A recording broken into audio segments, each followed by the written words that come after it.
ਇਹਦੇ ਡੈਡੀ ਨੇ ਸਾਨੂੰ ਪੈਸਿਆਂ ਦੀ ਮੰਗ ਕੀਤੀ, ਕਹਿੰਦੇ ਵੀ ਪੈਸੇ 2-4 ਲੱਖ ਰੁਪਈਆ ਸਾਨੂੰ। ਅਸੀਂ ਕਿਹਾ ਵੀ ਕਾਹਦਾ 4 ਲੱਖ ਰੁਪਈਆ, ਵੀ ਉਹ ਕਹਿੰਦੇ ਵੀ ਅਸੀਂ ਇੱਥੇ ਆਹ ਲੱਗੇ ਪੈਸੇ ਸਾਡੇ ਆਹ ਬਿਜਲੀ ਸੀ, ਕੋਈ ਗੱਲ ਨਹੀਂ ਵੀ ਆਪਾਂ ਬਾਅਦ 'ਚ ਬਹਿ ਕੇ ਆਪਣਾ ਹਿਸਾਬ ਕਿਤਾਬ ਕਰ ਲਾਂਗੇ।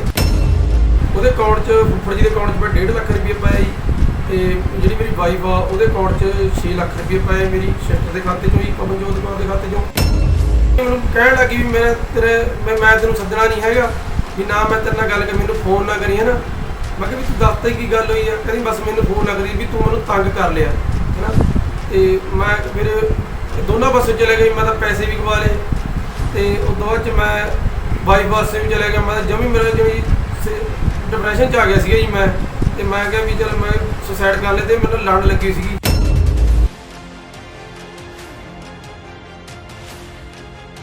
ਸਤਿ ਸ਼੍ਰੀ ਅਕਾਲ ਜੀ, ਤੁਸੀਂ ਦੇਖ ਰਹੇ ਹੋ ਲੁਧਿਆਣਾ ਟਾਈਮਸ ਤੇ ਮੈਂ ਹਾਂ ਸਨਮਜੀਤ ਸਿੰਘ ਭੱਲਾ। ਪਿਛਲੇ ਕੁਝ ਦਿਨਾਂ ਤੋਂ ਸੋਸ਼ਲ ਮੀਡੀਆ ਤੇ ਤੁਸੀਂ ਬਹੁਤ ਖਬਰਾਂ ਦੇਖ ਰਹੇ ਹੋਵੋਗੇ। ਬਹੁਤ ਲੋਕ ਅਜਿਹੇ ਸਾਹਮਣੇ ਆ ਰਹੇ ਨੇ ਜਿਨ੍ਹਾਂ ਦੇ ਨਾਲ ਬਾਹਰ ਜਾਣ ਦੇ ਨਾਮ ਤੇ ਠੱਗੀ ਹੋਈ ਹੈ।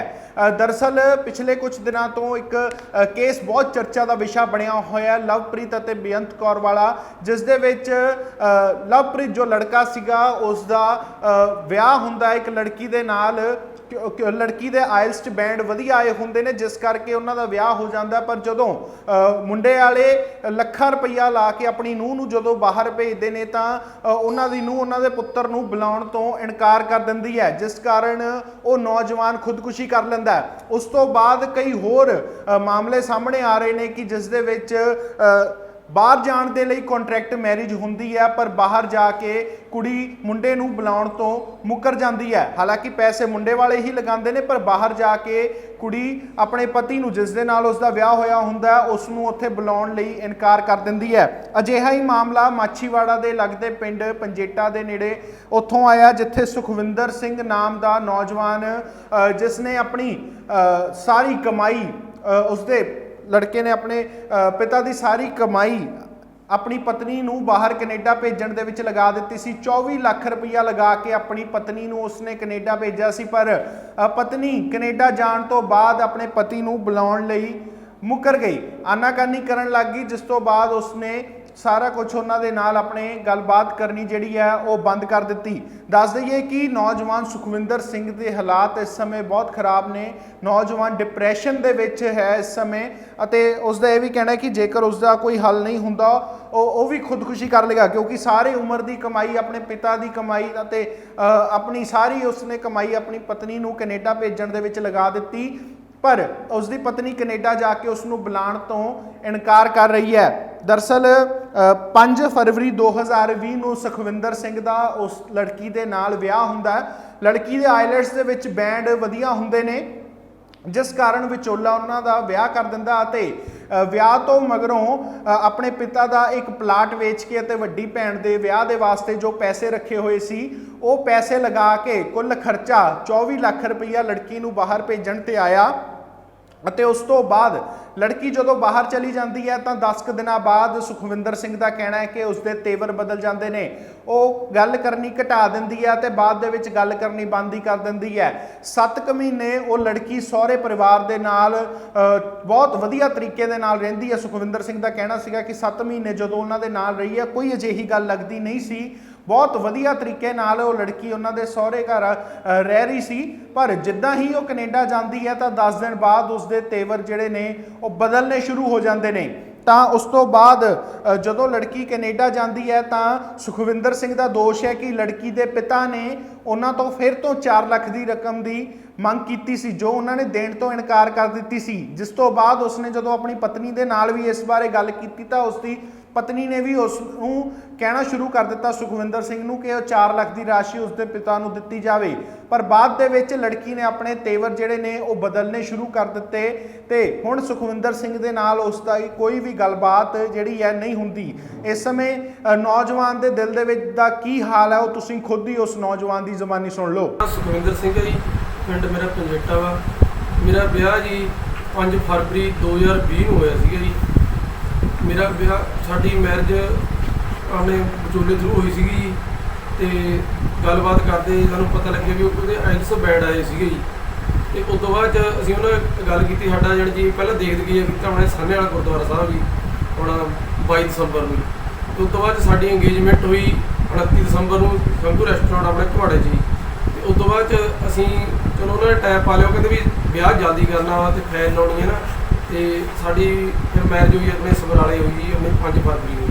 ਤੇ ਉਹ ਵੀ ਸਿੰਘੂ ਵੈਲਸ ਸੀਗਾ ਜੀ, ਰੈਸਟੋਰੈਂਟ ਸੀਗਾ ਜੀ ਛੋਟਾ ਆਪਣਾ ਜਿਹੜਾ। ਉਸ ਤੋਂ ਬਾਅਦ ਜੀ ਅਸੀਂ ਉਹ ਮਤਲਬ ਵੀ ਵਿਆਹ ਤੋਂ ਬਾਅਦ ਫੈਨ ਲਾਈ ਜੀ। ਤੇ ਫੈਨ ਲਈ ਜਿਹੜੀ ਅੱਧੀ ਫੀਸ ਤਾਂ ਜੀ ਉਹਦੀ ਪਹਿਲਾਂ ਜੀ ਮਤਲਬ ਵੀ ਪਹਿਲਾਂ ਹੀ ਭਰਤੀ ਸੀਗੀ ਵਿਆਹ ਤੋਂ ਪਹਿਲਾਂ ਹੀ।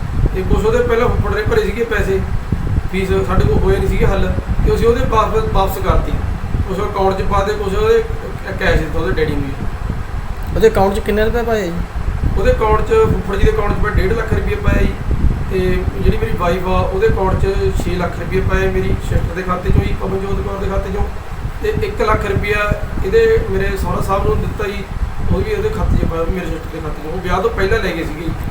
ਕਿੰਨੇ ਦਿਨ ਬਾਅਦ ਉਹਨੇ ਗੱਲ ਕਰਨੀ ਬੰਦ ਕਰਤੀ ਤੁਹਾਡੇ ਮੇਰੇ ਨਾਲ ਜੀ ਉਹਨੇ ਮੰਨ ਲਾ ਵੀ 7-8 ਦਿਨ ਗੱਲ ਕੀਤੀ, ਹੱਦ 10 ਦਿਨ ਜੀ। ਤੁਸੀਂ ਕਾਰਨ ਨਹੀਂ ਪੁੱਛਿਆ ਗੱਲ ਬੰਦ ਕਿਉਂ ਕੀਤੀ? ਕਾਰਨ ਇਹ ਹੋਇਆ ਜੀ, ਜਦੋਂ ਉਹ ਬਾਹਰ ਭੇਜਤੀ ਸੀਗੀ ਉਹਦੀ ਸਿਸਟਰ ਨੇ ਉਹਨੂੰ ਲੈ ਕੇ ਜਾਣਾ ਸੀਗਾ ਜੀ ਉੱਥੋਂ। ਤੇ ਉਸ ਤੋਂ ਬਾਅਦ 'ਚ ਅਸੀਂ ਉਹਨੇ ਰਸਤੇ ਜਾ ਕੇ ਮੰਨ ਲਓ ਮੁਰਥਲ ਚਲੇ ਗਏ ਜੀ। ਉਹਨੇ ਜਵਾਬ ਦਿੱਤਾ, ਕਹਿੰਦੀ ਵੀ ਇੱਥੇ ਕੋਵਿਡ ਚੱਲਦਾ ਵਾ, ਮੈਂ ਤੈਨੂੰ ਰੱਖ ਨਹੀਂ ਸਕਦੀ, ਵੀ ਤੂੰ ਆਪਣਾ ਵੀ ਹੋਟਲ 'ਚ ਰਹਿਣਾ ਪੈਣਾ। ਚਲੋ ਇੱਥੇ ਹੀਲਾ ਕੀਤਾ ਤਾਂ ਘੁਮਾ ਦੀ ਫੈਮਿਲੀ ਸੀਗੀ, ਮੁੰਡਾ ਸੀਗਾ, ਤੇ ਉਹਦੇ ਕੋਲ ਅਸੀਂ ਭੇਜਤੀ ਜੀ। ਭੇਜੀ ਉਸ ਤੋਂ ਬਾਅਦ 'ਚ ਉਹਨੇ ਕੀ ਕੀਤਾ, ਉੱਥੇ ਹੁਣ ਵੀ 10 ਕੁ ਦਿਨ ਉੱਥੇ ਜਦ ਪਹੁੰਚ ਗਈ ਉਹਨੇ ਸਾਂਭ ਲਈ। ਅਸੀਂ ਉਹਦਾ ਧੰਨਵਾਦ ਕਰਨ ਚਲੇ ਗਏ ਉਹਦੇ ਘਰੇ ਮੁੰਡੇ ਘਰਦਿਆਂ ਦਾ, ਵੀ ਤੂੰ ਸਾਡੀ ਅਮਾਨਤ ਸਾਂਭ ਲਈ। ਜਦੋਂ ਵਾਪਸ ਆਏ ਤਾਂ ਉਹਨੇ ਇਹਦੇ ਡੈਡੀ ਨੇ ਸਾਨੂੰ ਪੈਸਿਆਂ ਦੀ ਮੰਗ ਕੀਤੀ, ਕਹਿੰਦੇ ਵੀ ਪੈਸੇ 2-4 ਲੱਖ ਰੁਪਈਆ ਸਾਨੂੰ। ਅਸੀਂ ਕਿਹਾ ਵੀ ਕਾਹਦਾ 4 ਲੱਖ ਰੁਪਈਆ, ਵੀ ਉਹ ਕਹਿੰਦੇ ਵੀ ਅਸੀਂ ਇੱਥੇ ਆਹ ਲੱਗੇ ਪੈਸੇ ਸਾਡੇ ਆਹ ਬਿਜਲੀ ਸੀਗੀ, ਕੋਈ ਗੱਲ ਨਹੀਂ ਵੀ ਆਪਾਂ ਬਾਅਦ 'ਚ ਬਹਿ ਕੇ ਆਪਣਾ ਹਿਸਾਬ ਕਿਤਾਬ ਕਰ ਲਾਂਗੇ, ਵੀ ਕੋਈ ਨਹੀਂ ਹੁਣ ਤਾਂ ਆਪਣੇ ਕੋਲ ਪੈਸੇ ਹਜੇ ਹੈ ਨਹੀਂਗੇ। ਤੇ ਉਹ ਕਹਿੰਦੇ ਵੀ ਨਹੀਂ ਚਲੋ ਵੀ ਸਾਨੂੰ ਚਾਹੀਦੇ ਆ ਪੈਸੇ ਤਾਂ ਦੇਣੇ ਆ। ਤੇ ਉਹ ਦੂਏ ਤੀਏ ਦਿਨ ਰੋਜ਼ ਫੋਨ ਆਈ ਜਾਵੇ। ਤੇ ਮੈਂ ਉਹਦੇ ਨਾਲ ਵੀ ਚਲੋ ਕਿਹਾ, ਮੈਂ ਕਿਹਾ ਮੇਰੇ ਕੋਲ ਜੇ ਸਾਡੇ ਕੋਲ ਪੈਸੇ ਹੈ ਨਹੀਂਗੇ। ਤੇ ਮੈਂ ਆਪਣੀ ਵਾਈਫ ਨਾਲ ਗੱਲ ਕੀਤੀ, ਮੈਂ ਕਿਹਾ ਵੀ ਤੇਰੇ ਵੀ ਫਾਦਰ ਸਾਹਿਬ ਵੀ ਮੇਰੇ ਤੋਂ ਪੈਸੇ ਮੰਗਦੇ ਨੇ 4 ਲੱਖ ਰੁਪਈਆ, ਵੀ ਆਪਾਂ ਉਹ ਕਹਿੰਦੇ ਵੀ ਤੂੰ ਦੇ ਦੇ ਉਹਨਾਂ ਨੂੰ ਪੈਸੇ। ਮੈਂ ਕਿਹਾ ਵੀ ਆਪਣੇ ਕੋਲ ਇੱਥੇ ਕਿੰਨੇ ਪੈਸੇ 4 ਲੱਖ ਰੁਪਏ ਕਿੱਥੋਂ ਆਏ ਆ, ਵੀ ਆਪਾਂ ਤੈਨੂੰ ਤੇਰੇ ਤੇ ਇੰਨੇ ਪੈਸੇ ਲਾਏ ਨੇ, ਤੈਨੂੰ ਤੋੜ ਲੱਗੇ, ਵੀ ਤੇਰੀ ਫੀਸ ਭਰੀ, ਤੈਨੂੰ ਲੈਪਟਾਪ ਲੈ ਕੇ ਦਿੱਤਾ, ਤੈਨੂੰ ਕੱਪੜੇ ਸ਼ਾਪਿੰਗ ਕਰਵਾਈ, ਤੇਰੇ ਹੈ ਨਾ ਤੈਨੂੰ ਆਈਫੋਨ ਲੈ ਕੇ ਦਿੱਤਾ, ਵੀ ਤੇਰੇ ਕੋਲ 50,000 ਰੁਪਏ ਡਾਲਰ ਦਿੱਤੇ ਤੈਨੂੰ ਹੈ ਨਾ, ਵੀ 3-4 ਲੱਖ ਰੁਪਏ ਤੇ ਖਰਚ ਆ ਗਿਆ, ਵੀ ਹੁਣ ਆਪਾਂ ਕਿੱਥੇ ਵੀ ਆਪਾਂ ਮਿਡਲ ਕਲਾਸ ਫੈਮਿਲੀ 'ਚ ਤਾਂ ਬਿਲੋਂਗ ਕਰਦੇ ਹਾਂ।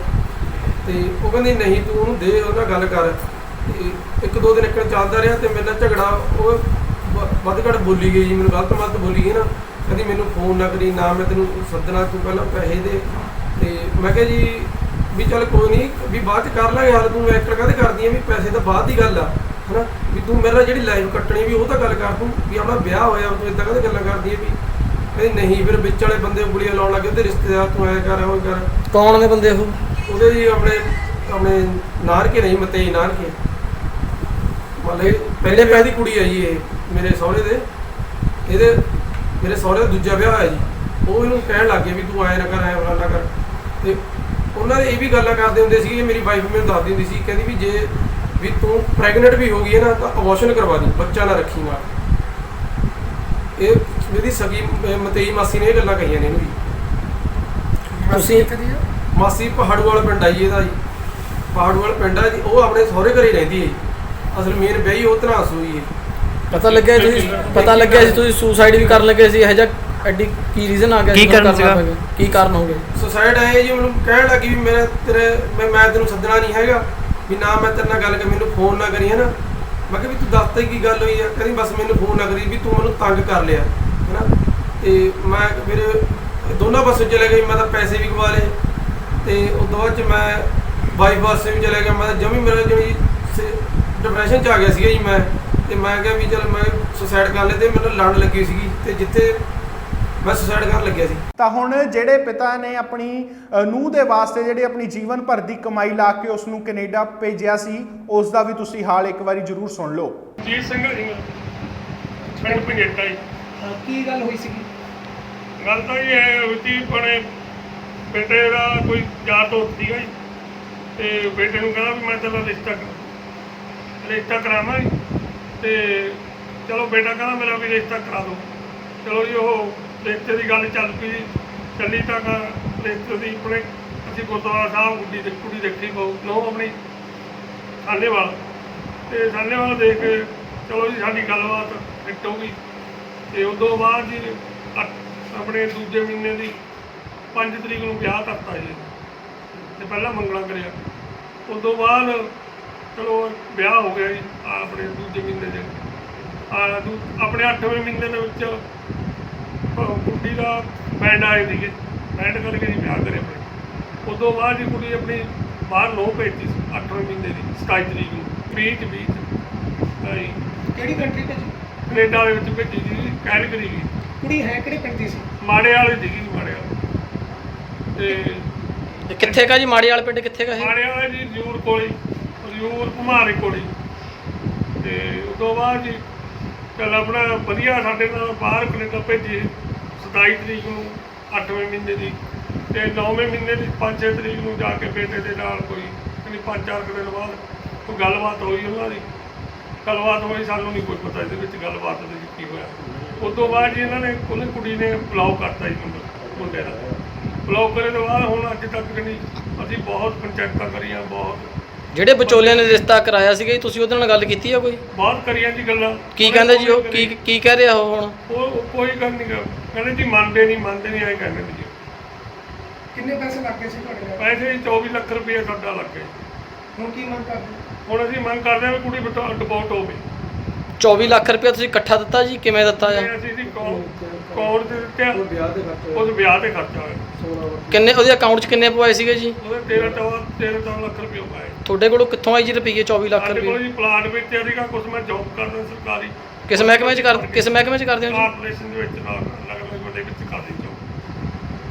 ਹੁਣ ਤੁਸੀਂ ਪ੍ਰਸ਼ਾਸਨ ਤੋਂ ਕੀ ਮੰਗ ਚਾਹੁੰਦੇ ਹੋ ਜੀ? ਬਸ ਅਸੀਂ ਇਹੀ ਚਾਹੁੰਦੇ ਹਾਂ ਵੀ ਹੁਣ ਕੁੜੀ ਡਿਪੋਰਟ ਹੋਵੇ ਤੇ ਉਹ ਵੀਰ ਦਾ ਹੋਇਆ।